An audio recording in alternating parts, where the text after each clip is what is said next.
Tunggu apa lagi? Bawaslu sebut utang 50 miliar pelanggaran. Pada masa kampanye itu ada pihak ketiga yang mendukung. Kemudian saya menyatakan, saya ada surat pernyataan hutang.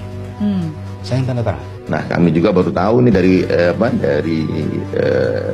sumber berita dari yang lain-lain bahwa ada sumbangan dana kampanye pemilu yang bersumber dari pihak asing, kemudian identitas yang tidak jelas. Ya kan, pertama KPU Bawaslu menegaskan bahwa transaksi di belakang layar antara kandidat itu adalah peristiwa pidana.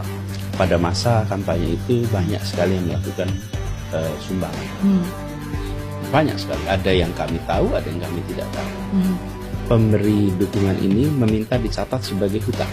Saya yang tanda tangan. Anies licin bagai belut. Mungkin memang ada benarnya. Berkali-kali ada banyak kejanggalan, tapi Anies selalu lolos. Salah satunya Formula E. Anies yang ketakutan saat mendengar kabar mau diinterpelasi, langsung buru-buru mengelak dan mengajak 7 fraksi parpol makan malam. Entah ada deal apa di belakang layar, yang jelas mereka sepakat menolak interpelasi. Contoh lainnya adalah kasus kelebihan bayar. Ada banyak kasus, tapi dibiarkan saja sampai beritanya redup. Yang terbaru adalah soal utang 50 miliar. Menurut Bawaslu, masalah utang piutang itu semestinya menjadi dugaan pelanggaran dalam pilkada.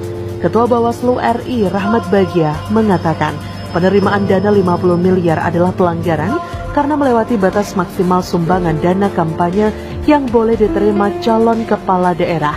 Berdasarkan Undang-Undang Pilkada, calon kepala daerah hanya boleh terima sumbangan dana kampanye dari perseorangan maksimal 75 juta, sedangkan dari swasta maksimal 750 juta.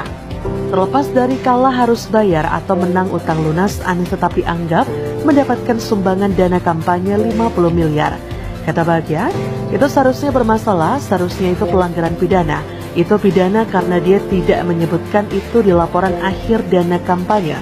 Tapi sayang dia bilang meski itu pelanggaran aturan dana kampanye, tapi perkara ini sulit diusut karena pilkada sudah selesai dan Anies sudah selesai menjabat sebagai gubernur Jakarta. Kalau pilkada sudah selesai, tidak bisa diusut.